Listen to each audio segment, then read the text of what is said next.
എന്നെ ശ്രമിക്കുന്ന ദൈവ പൈതലേ, നീ കണ്ണീരോടെ ഒരു കാര്യം തിരിച്ചറിയണം. എന്താ കാര്യം? നീ അധ്വാനത്തിൽ പാളിപ്പോയാലും, നിൻ്റെ മകൻ ഓട്ടിസമായാലും. എന്നോടൊരു അമ്മ എന്നോട് ചോദിച്ചു, അപ്പോൾ അതിന് ഓട്ടിസമാണ്, എൻ്റെ ഇടവക്കാരനാണ്. അപ്പോൾ അമ്മ കണ്ണ് നിറഞ്ഞ അമ്മ ഇലക്ട്രിസിറ്റി ഡിപ്പാർട്ട്മെൻറ്റ് റിട്ടയർ ചെയ്തതാണ്. അപ്പോൾ അവർ എൻ്റെ അടുത്ത് എല്ലാ കാര്യമൊക്കെ ഒരു വികാര നിലയിൽ എല്ലാം ഷെയർ ചെയ്യും. പള്ളിയിൽ ഒക്കെ ഇരിക്കുമ്പോഴുള്ള ഒരു പ്രത്യേകതയാണ്. നമ്മൾ തമ്മിലുള്ള ബന്ധം പോലെ അല്ല ഇടവക വികാരിയും ഇടവക ജീവിതം തമ്മിലുള്ള ബന്ധമെന്ന് പറഞ്ഞത്. കാര്യം എനിക്ക് നിങ്ങളെ കാണാൻ ഒത്തിരി ആൾക്കാർ, ലക്ഷക്കണക്കിന് ആൾക്കാരുള്ള കാരണം എല്ലാവരുമായിട്ട് പേഴ്സണൽ ബന്ധമില്ല. ഞാൻ പിന്നെ നിങ്ങളെ കണ്ണുനീരിൻ്റെ സമയത്ത് നിങ്ങളെ ആശ്വസിപ്പിക്കുന്ന ക്രിസ്തുവിൻ്റെ ഒരു ബന്ധമാണ് ഉള്ളത്. അപ്പോൾ ഇടവകയിൽ പേഴ്സണൽ ബന്ധമാണ്. അപ്പോൾ അവരെന്ത് കാര്യം ഉണ്ടെങ്കിലും നല്ലതായാലും ചീത്തയായാലും മോശമായാലും വിഷമായാലും എല്ലാം പറയും. അപ്പോൾ എന്നോടൊരു കാര്യം ചോദിച്ചേ, അച്ഛാ എൻ്റെ കാലം കഴിയുമ്പോൾ ഇവൻ്റെ കാര്യം എന്ത് ചെയ്യുമെന്ന് ചോദിച്ചു. എൻ്റെ കാര്യം കഴിയുമ്പോൾ അപ്പോൾ ഞാൻ ചേച്ചി വിശ്വാസമുണ്ടല്ലോ, ചേച്ചിയുടെ കാര്യവും ചേട്ടൻ്റെ കാര്യവും കഴിയുമ്പോൾ കർത്താവിൻ്റെ കാലം ഉണ്ടല്ലോ. എന്താ കാര്യം? കർത്താവിൻ്റെ കാലമില്ലേ? നമ്മൾ അമ്മ വിശ്വസിക്കുകയാണ് ചെയ്യണമെന്നുണ്ടെങ്കിൽ തീർച്ചയായിട്ടും നടപടിക്രമം ഉണ്ടാവും. പക്ഷേ എന്താ പ്രോബ്ലം വെച്ച് കഴിഞ്ഞാൽ, എന്താ ഞാൻ അങ്ങനെ പറഞ്ഞതെന്ന് ചോദിച്ചു കഴിഞ്ഞാൽ, ഈ 153 മത്സ്യം അവർ പിടിച്ചില്ലെങ്കിൽ അവർക്ക് ബ്രേക്ക്ഫാസ്റ്റ് ഉണ്ടാകുമോ? ടെൽമി, എന്നോട് പറയും. നിങ്ങൾ 153 മത്സ്യങ്ങൾ അവർ അധ്വാനിച്ച് പിടിച്ചില്ലെങ്കിൽ അവർക്ക് ബ്രേക്ക്ഫാസ്റ്റ് ഉണ്ടാകുമോ? ഉണ്ടാകുമോ ഇല്ലയോ? ഉണ്ടാകും. എന്താ കാര്യം? നിങ്ങൾ അധ്വാനിക്കാത്ത ഓഹരിയിലേക്ക് ഞാൻ നിങ്ങളെ പ്രവേശിപ്പിച്ചു. കാര്യമെന്താണ്? ഞാനാണ് നിന്നെ പെറ്റത്, ഞാനാണ് നിന്നെ വളർത്തിയത്, ഞാനാണ് നിന്റെ ദൈവം. കൈയിട്ടിച്ച് കർത്താവേ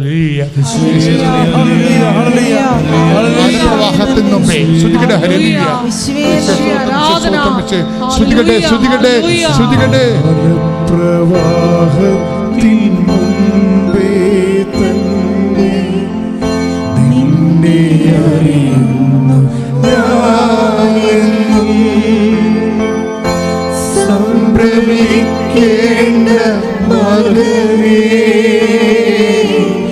ഞാനാണു നിന്റെ ദൈവം. സംഭ്രമിക്കേണ്ട മകനേ, ഞാനാണു നിന്റെ ദൈവം. കാലപ്രവാഹത്തിൻ മുൻപേ തന്നെ നിന്നെ അറിയുന്നു ഞാനെന്നും. സംഭ്രമിക്കേണ്ട മകനേ, ഞാനാണു നിന്റെ ദൈവം. കർത്താവിൻ്റെ വചനം നീ തിരിച്ചറിയണമെന്ന് ആഗ്രഹിക്കുന്ന ഒരു സത്യമുണ്ട്. അതെന്താ സത്യം? നിനക്ക് വലയില്ലെങ്കിലും വള്ളമില്ലെങ്കിലും മീൻ നിറഞ്ഞ് നിൻ്റെ കടൽ വറ്റിപ്പോയാലും ഇതൊന്നുമില്ലാതെ നിൻ്റെ ബ്രേക്ക്ഫാസ്റ്റുമായി ചുട്ട് വേവിച്ച് കാത്തിരിക്കുന്ന ഒരു ദൈവമുണ്ട്. That is our grace. ആ ഗ്രേസ് നമ്മൾ അധ്വാനിച്ച് നേടിയതല്ല, അതവൻ്റെ സ്വയം ദാനമാണ്. കൈയിടിച്ച് കർത്താവ് കൃപ അധ്വാനിച്ച് നേടിയതല്ല. ശ്രുതിക്കട്ടെ ഹല്ലേലൂയ.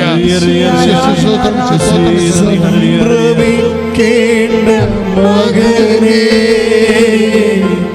ഞാനാണു നിന്റെ ദൈവം. പരിശുദ്ധ പരമദിവ്യകാരുണ്യത്തിന് നേരവും ആരാധനയും സ്തുതിയും പുകഴ്ചയും ഉണ്ടായിരിക്കട്ടെ. അതായത് എപ്പോഴും നമ്മൾ ശ്രദ്ധിക്കേണ്ടത്, നമ്മുടെ മെരിറ്റ് യോഗ്യത ഏതെങ്കിലും സമയത്ത് നിൻ്റെ കയ്യിൽ നിന്ന് യോഗ്യത പോയെന്ന് വിചാരിച്ചോ? അപ്പം നിനക്ക് വയസ്സായി, നിൻ്റെ മുടിയൊക്കെ നരച്ചു, ഇനിയിപ്പോൾ ഏത് ചെറുക്കൻ എന്നെ വന്ന് കാണാനാണ്? മെരിറ്റ് പോയെന്നേറുള്ളത്. എൻ്റെ മുടി നരിച്ച കൊണ്ട് ചെറുക്കന്മാർ വന്ന് കാണത്തില്ലെന്ന് നീ പറയരുത്, കെട്ടത്തില്ലെന്നും പറയരുത്. നിൻ്റെ പീരീഡ്സ് എല്ലാം കഴിഞ്ഞതാണ്, ഡോക്ടർ പറഞ്ഞിട്ടുണ്ട് ഇനി കൊച്ചുണ്ടാകത്തില്ലെന്ന്. മെരിറ്റ് പോയതേ ഉള്ളൂ. കടലില്ലെങ്കിലും വള്ളവും വരെയും സ്വന്തമായിട്ടില്ലെങ്കിലും കർത്താവ് നിന്നെ തീറ്റിപ്പോറ്റാൻ വിചാരിച്ചാൽ അത് നടന്നിരിക്കും. കൈ ഇടിച്ച് കർത്താവ്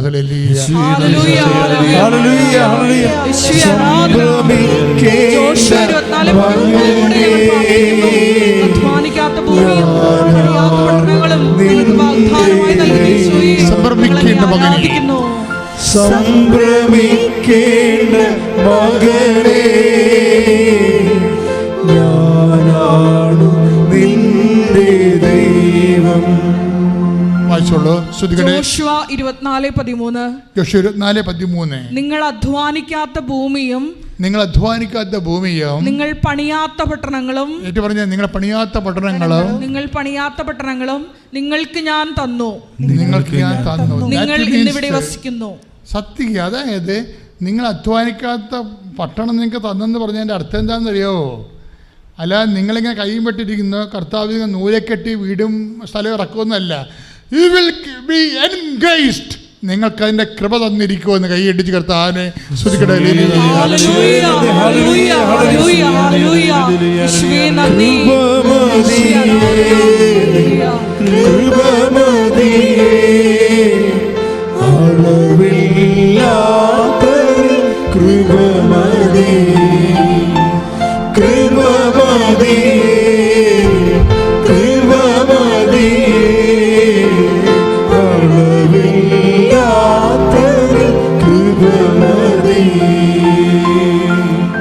കൃപയുടെ വാതില് ഒരിക്കലും ദൈവം അടക്കത്തില്ല. അതാണ് ബൈബിൾ പറയുന്നത്, ഞാൻ തുറന്ന വാതില് അടക്കത്തില്ലെന്ന്. ആർക്കും അടക്കാൻ പറ്റത്തില്ല, അത് ദൈവമല്ലേ തുറക്കണത്. കൃപയുടെ വാതിലിൻ്റെ ഗുണവതാണ്. കൃപയുടെ വാതില് നിങ്ങളെ ഉടമ്പടി എടുക്കുമ്പോൾ കൃപയ്ക്ക് അവകാശികളായി മാറുകയും അത് മെരിറ്റായിട്ട് മാറുകയും. ദാറ്റ് മീൻസ് യു, അതായത് മെരിറ്റ് മാറിയിട്ട് കൃപ തന്നെ നിങ്ങളുടെ മെരിറ്റായിട്ട് മാറും. ഇത് നിങ്ങൾ അപ്പോഴപ്പോഴുള്ള വിഷയങ്ങളെ വിശ്വാസപൂർവ്വം സമീപിച്ച് പ്രത്യാശയോടെ മുന്നേറുമ്പോഴാണ് ഉടമ്പടിയുടെ വാഗ്ദാനങ്ങൾ അവകാശമാകണത്. പ്രാർത്ഥിക്കുക. കർത്താവ് ദൈവമേ, അതാത് സമയത്തെ കാലാവസ്ഥാ നിറഭേദങ്ങള് അനുസരിച്ചുകൊണ്ട് സങ്കടപ്പെടാതെ നിരാശപ്പെടാതെ അങ്ങിൽ പ്രത്യാശ അർപ്പിച്ച് നിരന്തരം ആത്മകരുത്ത് പ്രാപിക്കുവാൻ നീ കൈ തുറക്കും വരെ കാത്തിരിക്കുവാൻ എന്നെ അഭിഷേകം ചെയ്യണമേ. ശ്രദ്ധിക്കട്ടെ.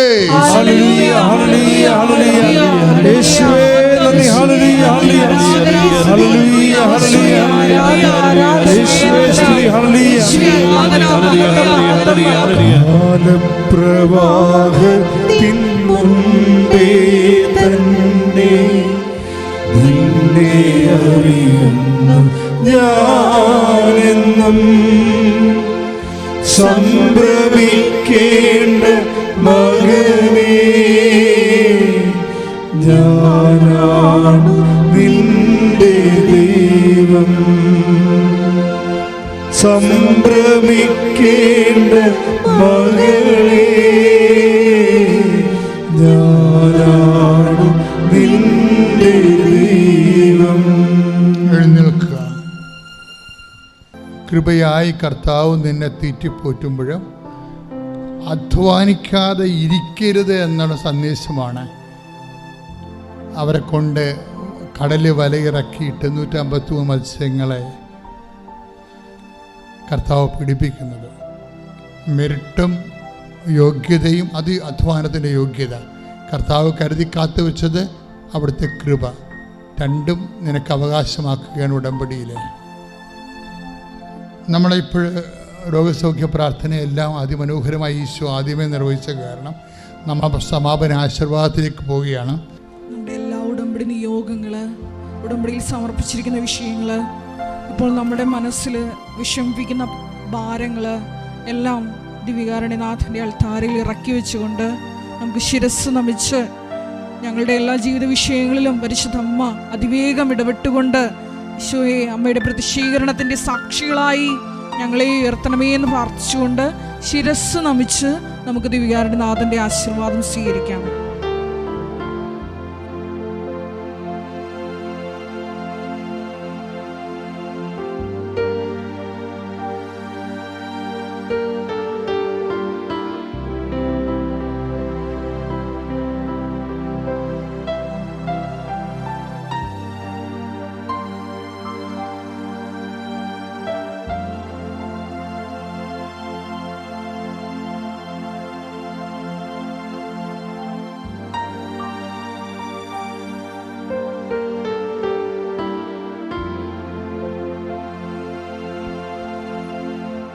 പരിശുദ്ധ പരമമാ ദിവ്യകാരുണ്യമേ,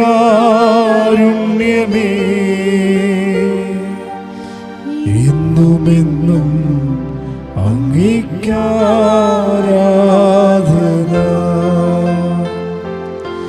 പരിശുദ്ധ പരമമാ ദിവ്യകാരുണ്യമേ,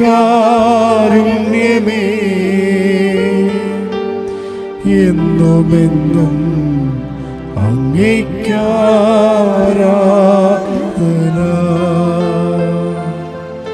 പരിശുദ്ധ പരമമാ ദിവ്യകാരുണ്യമേ, എന്നുമെന്നും അങ്ങേക്കാരാധന.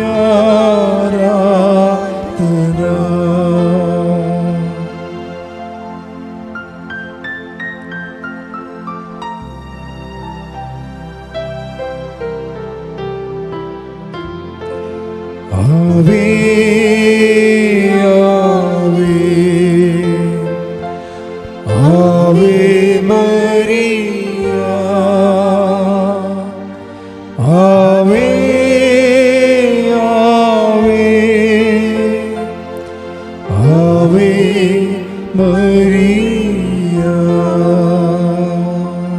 എൻ്റെ പേര് റീന. ഞാൻ പാലാ രാമപുരം നീർന്താന ഇടവയിൽ നിന്നാണ് വരുന്നത്. എനിക്ക് കഴിഞ്ഞ ഒരു 1.5 വർഷം മുന്നേ ഒരു ആക്സിഡൻ്റ് ഉണ്ടാവുകയുണ്ടായി. ആ ആക്സിഡൻറ്റിൽ എൻ്റെ വാരിയിൽ 4 എണ്ണം ഒടിയുകയും ലങ്സിൽ കയറി ലങ്സിൽ ബ്ലീഡിങ് ഉണ്ടാവുകയും ചെയ്തു. പിന്നീട് സീറ്റ് ബെൽറ്റ് മുറുകി എൻ്റെ കുടൽ മുറിഞ്ഞു പോയി. ഒരു മേജർ സർജറി ചെയ്തു. 18 ദിവസത്തോളം ഞാൻ ICUയിൽ കിടന്നു. ICUയിൽ കിടന്ന സമയത്ത് എനിക്ക് കോവിഡ് പോസിറ്റീവ് ആവുകയും ന്യൂമോണിയ ബാധിക്കുകയും ചെയ്തു. ഞാൻ ഹോസ്പിറ്റലിൽ ഡിസ്ചാർജായി വന്നു. ഒരു 3 മാസം കഴിഞ്ഞപ്പോൾ എനിക്ക് വീണ്ടും വയറുവേദനയുണ്ടായി. സ്കാൻ ചെയ്ത് നോക്കിയപ്പോൾ എൻ്റെ വയറ്റിൽ 2 ഹെർണിയ കണ്ടു. ആംബ്ലിക്കൽ ഹെർണിയയും വയറിൻ്റെ ലെഫ്റ്റ് സൈഡിലായിട്ട് വീണ്ടും ഒരു ഹെർണിയ കണ്ടു. അപ്പോൾ ഡോക്ടർ പറഞ്ഞു, ഇപ്പോൾ ഒരു മേജർ സർജറി കഴിഞ്ഞതേ ഉള്ളൂ, ഇനിയൊരു സർജറി നിനക്ക് സാധ്യമല്ല എന്ന് പറഞ്ഞു. വെയിറ്റ് ചെയ്യാൻ പറഞ്ഞു. അങ്ങനെ 1 വർഷത്തോളം ഞങ്ങൾ കാത്തിരുന്നു. 1 വർഷം പൂർത്തിയായ കൃത്യം സമയത്ത് തന്നെ എനിക്ക് വീണ്ടും സർജറി ചെയ്യേണ്ടി വന്നു. കീഹോൾ സർജറി ചെയ്യാമെന്ന് പറഞ്ഞെങ്കിലും ചെയ്തു വന്നപ്പോൾ വീണ്ടും ഓപ്പൺ സർജറി, മേജർ സർജറി തന്നെയാണ് ചെയ്യുകയുണ്ടായത്. അപ്പോൾ ICU ഇറങ്ങി വന്നു കഴിഞ്ഞ് 4 ദിവസം കഴിഞ്ഞപ്പോഴത്തേക്കും സർജറി ചെയ്ത് എൻ്റെ സ്റ്റിച്ചുകളെല്ലാം പൊട്ടി, വയറ് ഫുൾ ഇൻഫെക്ഷനായി, മൊത്തം പഴുപ്പായി കഴിഞ്ഞപ്പോൾ ആണെങ്കിൽ സക്ഷൻ ചെയ്താണ് എനിക്ക് വയറിനുള്ളിൽ നിന്ന് പഴുപ്പ് വലിച്ചു കളഞ്ഞത്. അപ്പം ഞാൻ ആശുപത്രി കിടക്കുന്ന സമയത്ത് എൻ്റെ അടുത്ത് കിടന്ന ഒരു ചേച്ചി എനിക്ക് കൃപാസന പത്രം കൊണ്ട് തരികയുണ്ടായി. നീ ഇത് കയ്യിൽ വെച്ചോ, പ്രാർത്ഥിച്ചോ എന്ന് പറഞ്ഞു. കൃപാസന പത്രം ഞാൻ കിടക്കുന്ന ബെഡിനടിയിൽ വെച്ചിരുന്നു. ഹോസ്പിറ്റലിൽ നിന്ന് വീണ്ടും 1.5 മാസം കഴിഞ്ഞാണ് ഞാൻ മെഡിക്കൽ കോളേജ് ആശുപത്രിയിൽ നിന്ന് ഡിസ്ചാർജായി വന്നത്. ഡിസ്ചാർജായി വന്നതിന് ശേഷം ഒരു 1.5 മാസം ഒരു 2 ആഴ്ച കഴിഞ്ഞപ്പോഴത്തേക്കും വീണ്ടും അതുപോലെ വയറുവേദന തുടങ്ങി. അതിനിടയ്ക്ക് ഞങ്ങൾക്കിവിടെ കൃപാസനത്തിൽ ഞാൻ വരികയുണ്ടായി. ആദ്യം കൃപാസനത്തിൽ വന്നപ്പോൾ എനിക്ക് ഉടമ്പടി എടുക്കാൻ സാധിച്ചില്ല. ഞങ്ങൾ തിരിച്ചു പോയി. വീണ്ടും 1 ആഴ്ച കഴിഞ്ഞപ്പോൾ ഞാനും ഭർത്താവും കൂടി വീണ്ടും ഇവിടെ വന്നപ്പോഴാണെങ്കിൽ ടോക്കൺ കിട്ടുന്ന സമയം കഴിഞ്ഞു പോയി. ഇനിയും ഒരുപാട് സമയം നിൽക്കണം എന്ന് പറഞ്ഞു. എനിക്ക് ബെൽറ്റൊക്കെ ഇട്ടിരിക്കുന്നതിനാൽ നിൽക്കാൻ പറ്റത്തില്ലായിരുന്നു. കാലിന് നീരും ഉണ്ടായിരുന്നു. ഞങ്ങൾ തിരിച്ചു പോകാമെന്ന് പറഞ്ഞപ്പോൾ ഒരു ചേട്ടൻ ചോദിച്ചു, നിങ്ങൾ എവിടെ നിന്നാണ് വരുന്നതെന്ന് ചോദിച്ചു. ഞങ്ങൾ പറഞ്ഞു പാലായിൽ നിന്നാണ് വരുന്നതെന്ന് പറഞ്ഞു. ഒരു 10ാം നമ്പർ ടോക്കൺ ആ ചേട്ടൻ എൻ്റെ കയ്യിൽ കൊണ്ട് തരികയുണ്ടായി. ഞാൻ മുകളിൽ കയറി ചെന്നു. ഉടമ്പടി എടുത്ത് ഞങ്ങൾ വീട്ടിൽ പോയി ഉടമ്പടി പ്രകാരം പ്രാർത്ഥിച്ചു. 2 ആഴ്ച കൂടുമ്പോൾ ഹോസ്പിറ്റലിൽ പോയിക്കൊണ്ടിരുന്നു. വീണ്ടും കഴിഞ്ഞ ആഴ്ച സ്കാൻ ചെയ്തപ്പോൾ ഡോക്ടർ പറഞ്ഞു എൻ്റെ കുടലിൽ വീണ്ടും മുഴയുണ്ടായിട്ടുണ്ട് എന്ന് പറഞ്ഞു. അപ്പോൾ ഞാൻ എൻ്റെ ഭർത്താവിനോട് പറഞ്ഞു, ഇനിയും എന്തെങ്കിലും സ്കാൻ ചെയ്യുമ്പോൾ ഇനിയും എന്തെങ്കിലും പ്രശ്നമുണ്ട് എന്ന് പറയുകയാണെങ്കിൽ ഞാൻ ഇനി ആത്മഹത്യ ചെയ്യത്തേ ഉള്ളൂ എന്ന് പറഞ്ഞു. അപ്പോൾ എന്നോട് പറഞ്ഞു, നീ എന്തിനും നെഗറ്റീവ് കാണാതെ ദൈവത്തോട് പ്രാർത്ഥിക്കുക, ഒന്നും വരത്തില്ല എന്ന് പറഞ്ഞു. ഞങ്ങൾ വീണ്ടും സാധാ സ്കാനിങ് ചെയ്തത് കൂടാതെ CT സ്കാൻ ചെയ്യുവാനായിട്ട് ഹോസ്പിറ്റലിൽ പോയി. CT സ്കാൻ ചെയ്ത് പോകുന്ന വഴിക്ക് ഞങ്ങൾ കാശുരൂപം വെച്ച് എവിടെ പോയാലും ഞാൻ ആ കാശുരൂപം കൊണ്ടായിരുന്നു പോകുന്നത്. CT സ്കാൻ ചെയ്ത് കഴിഞ്ഞപ്പോൾ സാധാ സ്കാനിങ്ങിൽ കുടലിൽ എനിക്ക് മുഴകളുണ്ടെന്ന് പറഞ്ഞു. ആ CT സ്കാൻ ചെയ്ത് ഡോക്ടറെ കൊണ്ട് കാണിക്കുമ്പോൾ ഡോക്ടർ പറയുക, നിനക്കൊരു പ്രശ്നവും ഇല്ല, നിൻ്റെ കുടലിൽ ഒരു മുഴയില്ല, നിനക്ക് ഒരു മരുന്നിൻ്റെ ആവശ്യമില്ല എന്ന് പറയുകയുണ്ടായി. 1.5 വർഷമായി 2 ആഴ്ച കൂടുമ്പോൾ ഞാൻ തുടർച്ചയായിട്ട് മെഡിക്കൽ കോളേജ് ആശുപത്രിയിൽ പോയിക്കൊണ്ടിരുന്ന ആളാണ്. ഇനി നിനക്ക് എന്തെങ്കിലും സംശയമുണ്ടെങ്കിൽ ഗൈനക്കോളജി വിഭാഗത്തിൽ കൂടി ആ സ്കാനിങ് കാണിക്കൂ എന്ന് പറഞ്ഞു. ഗൈനക്കോളജി വിഭാഗത്തിലും കൂടി ആ സ്കാനിങ് കാണിക്കുമ്പോൾ ആ ഡോക്ടർ പറയുകയാണ്, ഇതിനകത്തൊന്നും ഒരു പ്രശ്നവും ഇല്ല, ഒരു മരുന്നും കഴിക്കണ്ട എന്ന് പറഞ്ഞ് ഞങ്ങൾ തിരികെ പോന്നു. ഇനി അങ്ങോട്ട് ചെല്ലുകയേ വേണ്ട എന്നാണ് പറഞ്ഞിരിക്കുന്നത്. പിന്നെ വേറൊരു അനുഗ്രഹം പറയാമെന്ന് വെച്ചാൽ, എനിക്ക് പ്രാർത്ഥിക്കാൻ ഭയങ്കര മടിയുള്ള ആളായിരുന്നു. ഞാൻ എന്താണെന്നും എനിക്ക് ദൈവത്തെ മനസ്സിലാക്കാനുള്ളൊരു അവസരമായിട്ടാണ് എനിക്കുണ്ടായ ഈ ആക്സിഡൻറ്റും അസുഖങ്ങളും കാര്യങ്ങളും എല്ലാം ഞാൻ മനസ്സിലാക്കിയത്. ശരിക്കും ദൈവത്തെ ഞാൻ തിരിച്ചറിഞ്ഞ ഈ അപകടത്തിലൂടെയാണ്. പ്രാർത്ഥിക്കുക എന്ന് പറയുന്നത് ഏറ്റവും എനിക്ക് മടിയുള്ള കാര്യമായിരുന്നു. എനിക്ക് പ്രാർത്ഥിക്കുന്ന സമയത്ത് ഭയങ്കരമായിട്ട് ഉറക്കം വരിക, അല്ലെങ്കിൽ വേറെ എന്തെങ്കിലും ആലോചിച്ച് ഇപ്പോൾ പ്രാർത്ഥിക്കണ്ടേ, നീ എണീറ്റ് പോകുമെന്നുള്ളൊരു തോന്നലായിരുന്നു. അതൊക്കെ മാറി ഞാൻ കിട്ടുന്ന സമയം പ്രാർത്ഥിക്കാൻ വേണ്ടിയിട്ട് മാറ്റിവെച്ചു. പിന്നെ ഞാൻ ആരെന്നോട് എന്ത് സഹായം ചോദിച്ചു, ഞാൻ ആദ്യമേ ഇല്ല എന്നേ പറയത്തുണ്ടായിരുന്നുള്ളൂ. കൊടുക്കാൻ എനിക്ക് ഭയങ്കര മടിയായിരുന്നു. അതിൽ നിന്ന് ഞാൻ ഒരുപാട് മാറി. ഞാൻ ആർക്കും എനിക്കുള്ളതിലൊരു ഓഹരി എപ്പോഴും കൊടുക്കാൻ ഞാൻ ശീലിച്ചു. ഇന്ന് എൻ്റെ കുടുംബത്തോടൊപ്പം എല്ലാ ദിവസവും മുടങ്ങാതെ ഞാനും എൻ്റെ ഭർത്താവും മക്കളും ഞങ്ങളെല്ലാവരും കുടുംബസമേതം ഇരുന്ന് പ്രാർത്ഥിക്കുകയും ചെയ്യുന്നുണ്ട്. അതുപോലെ എൻ്റെ മോനാണെങ്കിൽ +1 പഠിക്കുന്നതാണെങ്കിലും ഒരക്ഷരം പോലും വായിക്കാൻ അറിയത്തില്ലായിരുന്നു. ഇന്ന് അവനെ ഒരു ദിവസം പോലും മുടങ്ങാതെ എല്ലാ ദിവസവും സന്ധ്യാപ്രാർത്ഥനയിൽ ബൈബിള് വായിച്ച് പ്രാർത്ഥിക്കുന്നുണ്ട്. എനിക്കിത് ഇന്ന് ദൈവം അനേകമായ അനുഗ്രഹങ്ങൾക്ക് മാതാവിനോട് ഞാൻ നന്ദി പറയുകയാണ്. എൻ്റെ പേര് ഐശ്വര്യ. ഞാൻ കോട്ടയത്തു നിന്ന് വരുന്നു. 2019 ജൂലൈ 21 ഞാനിവിടെ ആദ്യമായിട്ട് വന്ന് ഉടമ്പടി എടുക്കുന്നത്. അത് എനിക്കൊരു ജോലി 3 വർഷത്തെ കരിയർ ഗ്യാപ്പിന് ശേഷം എനിക്കൊരു ജോലി കിട്ടാൻ വേണ്ടിയിട്ടായിരുന്നു. ആ ജോലി ലഭിക്കുകയും ഞാൻ അതിൻ്റെ സാക്ഷ്യം പറയുകയും ചെയ്തിരുന്നു. അതിനുശേഷം ഇത് എൻ്റെ 2ാമത്തെ സാക്ഷ്യമാണ്. ഞാൻ ജോലി കിട്ടിയതിന് ശേഷം എനിക്ക് ഉടമ്പടി മുടങ്ങിപ്പോയായിരുന്നു, പൂർത്തിയാക്കാൻ സാധിച്ചില്ല. അതിന് ഞാൻ പരിശുദ്ധ അമ്മയോട് ക്ഷമ ചോദിക്കുന്നു. ഞാൻ കൃപാസനം വീണ്ടും കൊറോണയ്ക്ക് ശേഷം ഓപ്പൺ ആയതിനു ശേഷം ഞാൻ വീണ്ടും വന്ന് മാർച്ച് 20, 2021 വന്ന് വീണ്ടും ഉടമ്പടി പുതുക്കി. ഇതുവരെ കൃത്യമായിട്ട് 3 മാസം കൂടുമ്പോൾ ഉടമ്പടി പുതുക്കി പോരുന്നു.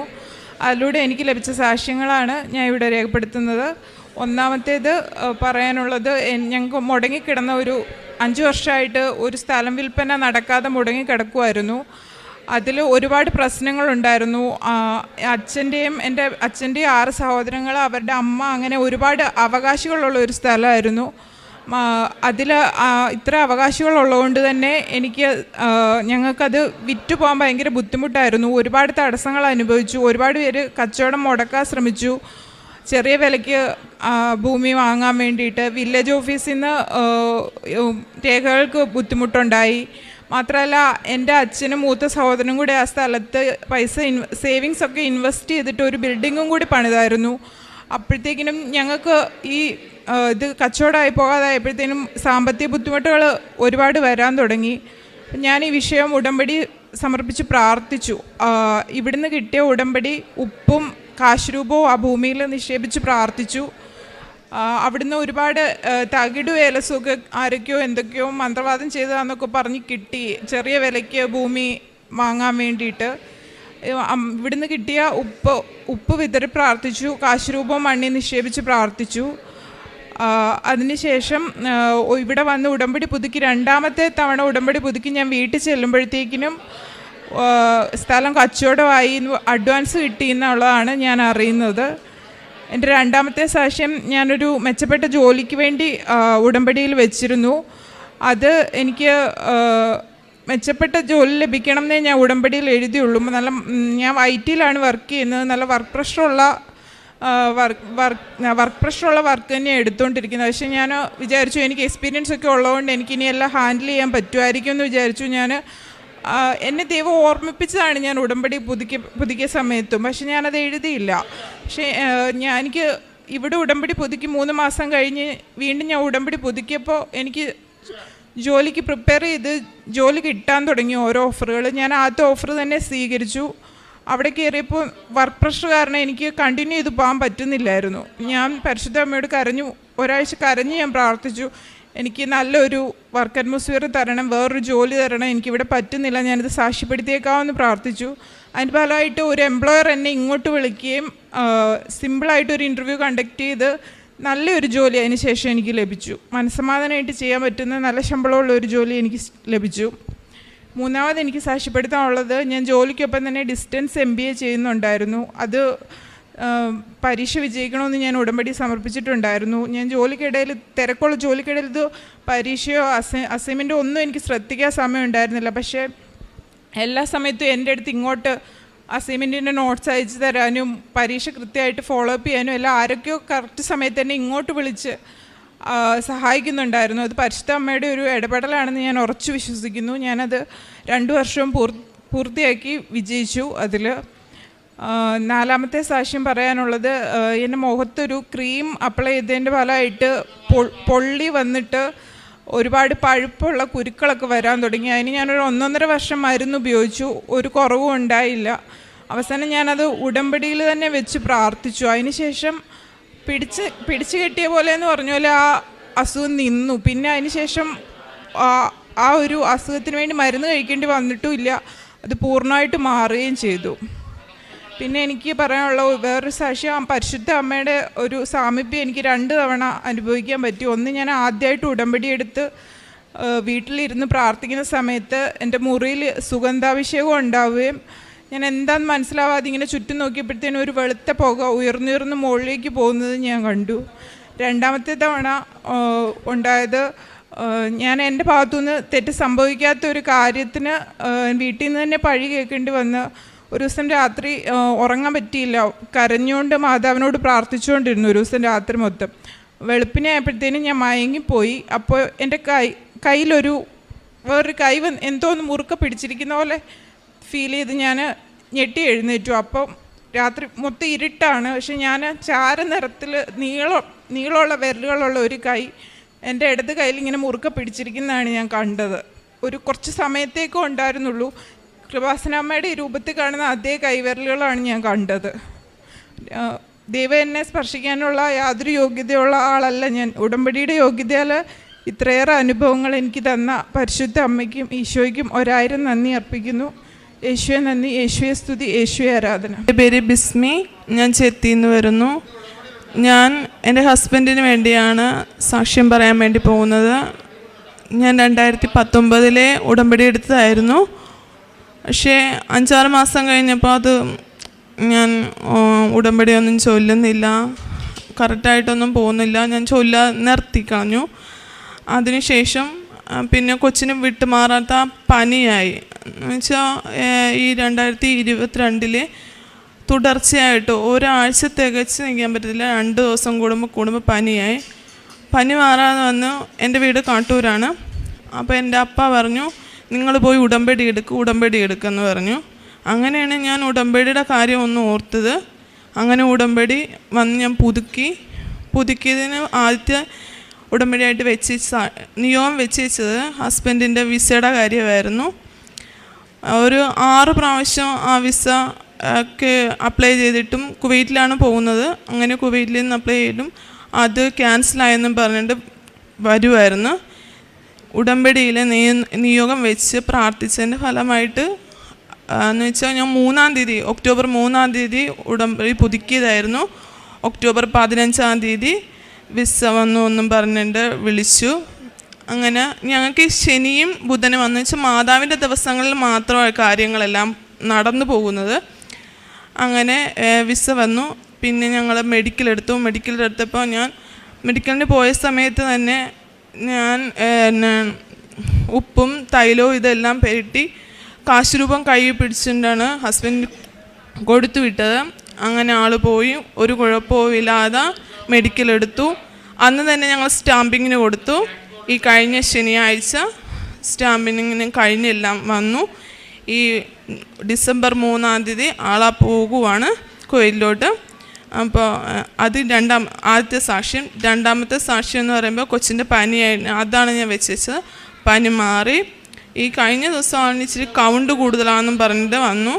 ആ കൗണ്ട് ഞാൻ വീട്ടിൽ വന്ന് മാതാവിൻ്റെ തൈലവും ഉപ്പ് കൊടുത്തതിൻ്റെ ഫലമായി ഞങ്ങൾ മെനഞ്ഞാന്ന് പോയി ആളിനെ ടെസ്റ്റ് ചെയ്തു.